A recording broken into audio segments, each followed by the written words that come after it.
हाती लेखणीची तलवार दिली प्रेरणा जगण्याची, नव समाज उद्धाराया समतेच्या शिपाया तुझी जोनी काया, नमवीते आज माथा तव चरणी भीमराया, तव चरणी भीमराया. उत्थानतेचा दीपस्तंभ तथागत भगवान गौतम बुद्ध, छत्रपती शिवाजी महाराज, छत्रपती शाहू महाराज, वीर बिरसा मुंडा, झाशीची राणी झलकारी, क्रांती माता सावित्रीबाई, माता रमाई. आज ज्यांची जयंती आहे ते मान्यवर कांशीराम साहेब. या बहुजन समाज पार्टीचं नेतृत्व ज्यांच्या हातामध्ये आहे आणि एक सक्षमपणे देशात ज्यांनी फार मोठा असा लढा उभारलेला आहे, त्या क्रांतिकारी माझ्या भगिनी बहन कुमारी मायावतीजी. या सर्व महामानवांना त्रिवार अभिवादन.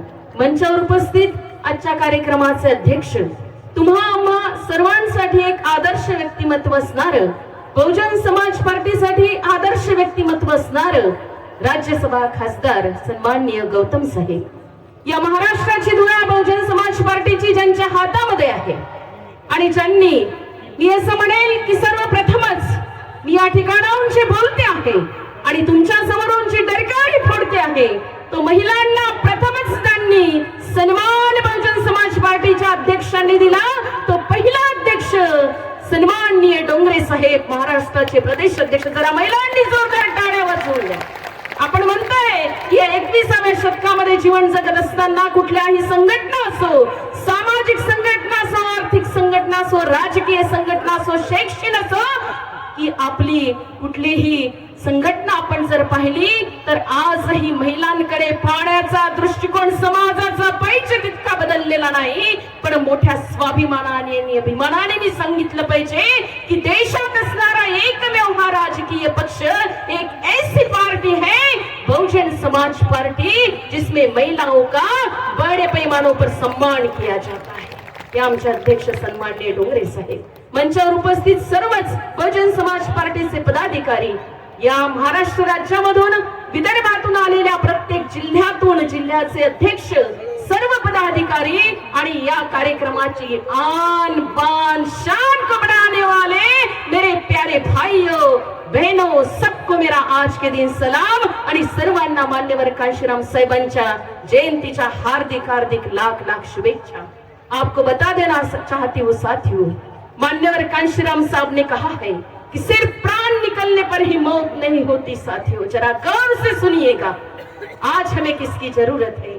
क्या कहते हैं मान्यवर कांशीराम साहब, प्रेषहू भीमानंतर बहुजनांचा वाली, घरोघरी पेटविल्या क्रांतीच्या मशाली, या कामाचे कुणा नाही मागितले दाम, वारे वा धन्य कांशीराम, वारे वा धन्य कांशीराम. वो कांशीराम साहब जी कहते हैं कि साथियों सिर्फ प्राण निकलने पर ही मौत नहीं होती है, बल्कि वो भी मरे हुए होते हैं जो अपने हक और अधिकारों को चुपचाप सहते हुए देखते हैं. इसलिए हमें तय करना चाहिए आज के दिन मान्यवर कांशीराम साहब के जयंती के उपलक्ष्य में कि हम मुर्दा इंसान हैं कि जीवित इंसान हैं, हमारा कर्तव्य क्या है.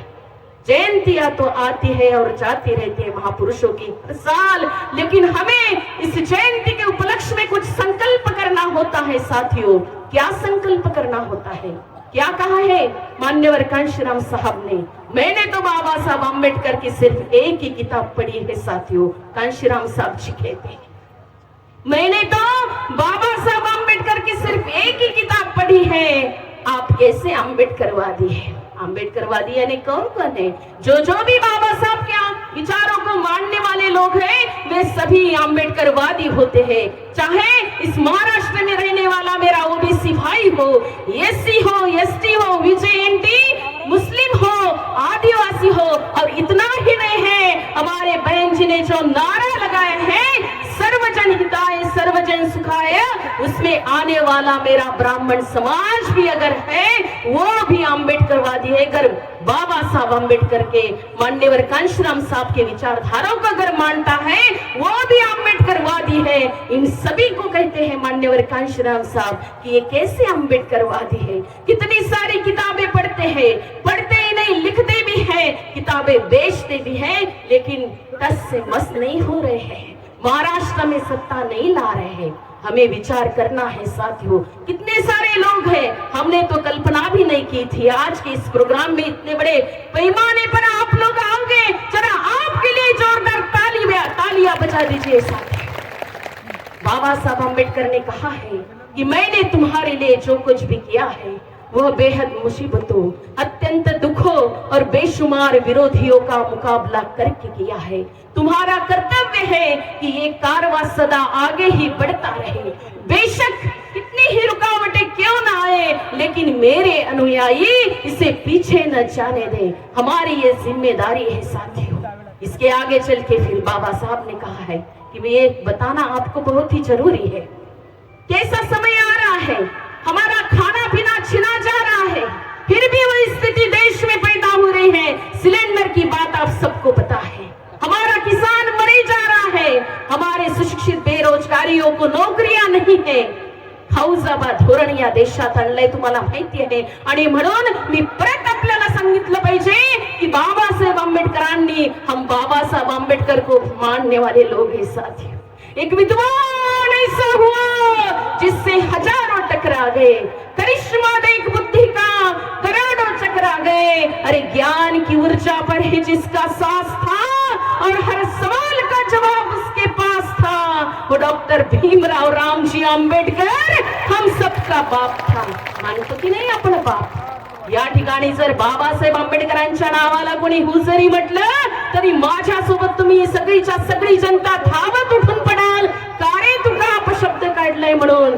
मग बाबासाहेबांनी हे देखील सांगितलं होतं मित्रांनो की निवेदन है तुमसे ऐ मेरे लोगो, बना के मूर्ति मुझको ना पूजो, पूरा तुम्हें करना मेरा अभियान होगा, इसी से सारे समाज का कल्याण होगा, इसी से सारे समाज का कल्याण होगा। मुझे मूर्ति बनाकर मेरी मूर्ति की आपको पूजा करनी नहीं है, ताकि मैंने जो आपको हक दिया है उन हकों का आपको पालन करना है, उन विचारों का आपको पालन करना है, उन अधिकारों के चल पर इस देश में सत्ता ही अशी गुरकिल्ली आहे ज्या गुरकिल्लीने कोणत्याही समस्येचे कुलूप उघडता येते। ती सत्तेची चाबी आपण आपल्या हातात घ्या, हे देखील बाबासाहेब आंबेडकरांनी सांगितलं। जाओ अपने घरों के दीवारों पे लिख दो कि तुम्हें इस देश की हुक्मरान जमात बननी है। ते स्वप्न आपल्याला पूर्ण करायचं आहे मित्रांनो। मान्यवर कांशीराम साहेबांच्या जयंतीच्या निमित्ताने प्रचंड असा त्याग साहेबांचा आहे, प्रचंड असा त्याग बाबासाहेब आंबेडकरांचा आहे। हा त्याग आपण लक्षात घेतला पाहिजे। आणि एवढंच नाही तर आमची आयरन लेडी, आमच्या सगळ्या महिला भगिनींसाठी, सर्वजन समाजासाठी एक आदर्श असणारं नेतृत्व। मी तर नेहमी सांगते माझ्या भाषणाच्या माध्यमातून की आज की वो हमारे लिए सावित्री है, जो संघर्ष सावित्रीबाई फुले ने खड़ा किया था वही संघर्ष बहन जी ने खड़ा किया है। किसी की औकात और शान नहीं साथियों कि घर बार छोड़कर समाज के लिए काम करना। मान्यवर कांशीराम साहेबांनी देखील तेच केलं। शेवट जाता जाता एका सेकंदामध्ये म्हणून सांगते आहे की शासनकर्त्या जमातीचं स्वप्न आपल्याला पूर्ण कर, हमें क्या करना है। बाबासाहेबांनी सांगितलं की मी जेवढी गरिबी अनुभवली असेल तेवढी गरिबी देशातल्या एकाही नेत्याने अनुभवली नाही। मी गरीब असून कधीही गरिबीचं कारण सांगून मी माझं स्वाभिमान, माझं आंदोलन कमी होऊ दिलं नाही।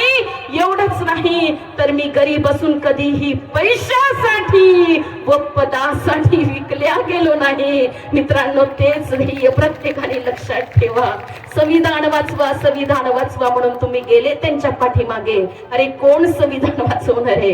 ज्या बाबासाहेब आंबेडकरांना संविधान सभेवर जाण्यासाठी म्हणून एवढा प्रचंड विरोध केला, ये शान, ये शौकत, ये विश्वास न होता आज कोई भी इस देश में किसी का मेहमान न होता। घर मिल पाती खुशियां हमें इस वतन से, मगर इस देश का संविधान डॉक्टर बाबा साहब आंबेडकर ने न लिखा होता, डॉक्टर बाबा साहब आंबेडकर ने न लिखा होता। या संविधानाला जर साबूत ठेवायचं असेल, फुले शाहू आंबेडकरांची विचारधारा जर आपल्याला जिवंत ठेवायची असेल तर आपल्याला फक्त आणि फक्त बहुजन समाज पार्टी हाच एकमेव पर्याय आहे। बहुजन समाज पार्टीच जरा हात वर करा मित्रांनो। चॅनल वाल्यांना आपण बोलवलंय, प्रचंड मेहनत घेतली आमच्या महिला भगिनी, आमचे सन्माननीय आयोजक अनोमदर्शी भैसारे साहेब जिल्हाध्यक्ष, आमच्यासाठी म्हणून फार मोठं असं व्यक्तिमत्व आहे, सगळी कार्यकर्ता मंडळी प्रचंड पैसा या कार्यक्रमासाठी वर्धाही लागलेला आहे आणि म्हणून जरा सगळ्यांचे हात वर झाले पाहिजे, सगळ्या देशाला कळू द्या की या वर्ध्यामधून आम्ही क्रांतीची ज्वाला इथे बुलंद करणार आहोत. बहुजन समाज पार्टीचं, बहुजन समाज पार्टीचं, बहुजन समाज पार्टीचं. Thank you very much. Jai Bhim, Jai Bharat. धन्यवाद मॅडम. खूप खूप